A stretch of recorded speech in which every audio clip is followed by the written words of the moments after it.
1.6 million poor people living in Hong Kong. Of this number, 300,000 of them are elderly. This means that 1 in 3 elderly in Hong Kong live below the poverty line. This is one of the highest elderly poverty rates in the developed world. Tens of thousands of elderly people in Hong Kong collect junk, cardboard and tin cans in order to survive, and around 70 Hong Kong cents per kilogram. Simply because I have no other choice. Often these elderly are in their 70s or 80s. A local example of this is the elderly lady from Peng Chau who picks up rubbish out of Uncle Russ in Discovery Bay. This lady is smaller than me and she is hunchbacked and very old. I don't think this lady would have such a bad back or collect garbage if she had welfare. It's a fact that over a third of Hong Kong's elderly do not receive any CSSA government assistance. Of this number, 40% earn less than 20 Hong Kong dollars a day. Can you imagine living on $20 a day? Just try and imagine what you would afford. A bus ride, maybe 2 bowls of rice, maybe a vegetable. That's it. What a horrible and sad way to live out your old age.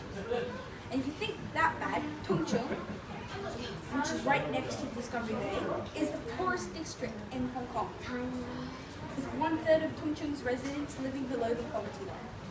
A lot of them are elderly. It's hard to imagine, isn't it? Tung Chung seems so wealthy, and it's surrounded by big money tourist attractions like Disney and Big Buddha and Citygate. I can see you.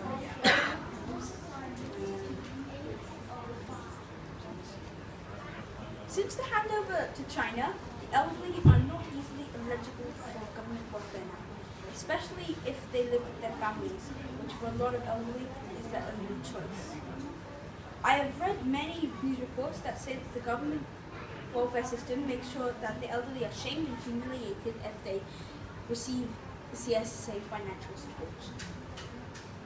Let me tell you why. So that elderly can apply for the CSSA, Comprehensive Social Security Assistance Scheme, their children must sign a letter that is known by local people as the Bad Son Letter. The government, of course, knows this, and this is how it reduces the number of elderly applying for welfare assistance.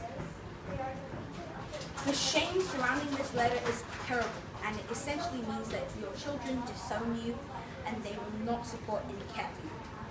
Even worse, in order to receive welfare, the elderly must live alone. The welfare allowance is just 1,180 Hong Kong dollars. This means a lot to me as I know how much value the elderly have. They are wise, they have a lot of knowledge, and they keep families together. They should be respected and cared for. You can make a difference to this issue by signing a petition that I will present to the Director of CSSA Social Welfare, Ms. Carol Yip, demanding the removal of the Bad Son Letter. Oxfam wrote a report on aged poverty in Hong Kong, and they said that the minimum for elderly to live on was 4,613 Hong Kong dollars, which is double what CY wants the elderly in Hong Kong to live on, which is very sad and also shows how bad the government is. They only care about rich people and keeping China happy. The University of Hong Kong says that the number of doctors per 1,000 elderly is just 13.7 for Hong Kong, but for New York, 32.2, and for London, 28.5. All of these cities have around about the same population. Another shocking fact is that 30% of all suicides in Hong Kong each year are elderly. This is caused by poverty, depression, and the fact they cannot afford healthcare.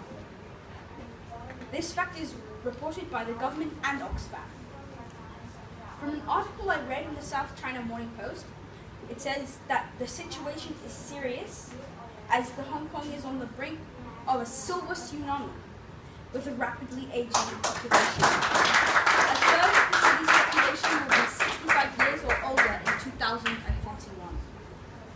This means that the burden on the Hong Kong government in sustaining and keeping these elderly happy and healthy will be greater than we have ever seen before. So this problem needs to be fixed now, as 2041 is 26 years from now, and by then I will be 37 years old, and my parents will be 69 years old. And they will be in that age. In the news article I read, it said that the wealth gap between rich and poor in Hong Kong is the biggest in Asia and is going to grow. Penniless elderly have two options. One, when a family member refuses to sign the bad son letter, it forces their parents into chronic poverty. Or two, they sign it and their parents live with the shame of their children refusing to care for them. I ask you, how many of you would sign the bad son letter, which means you disown your elderly parents? From the survey I conducted, very few people would, and I said we wouldn't. I want you to take away from this speech a different mindset and to spread an awareness of this hidden issue.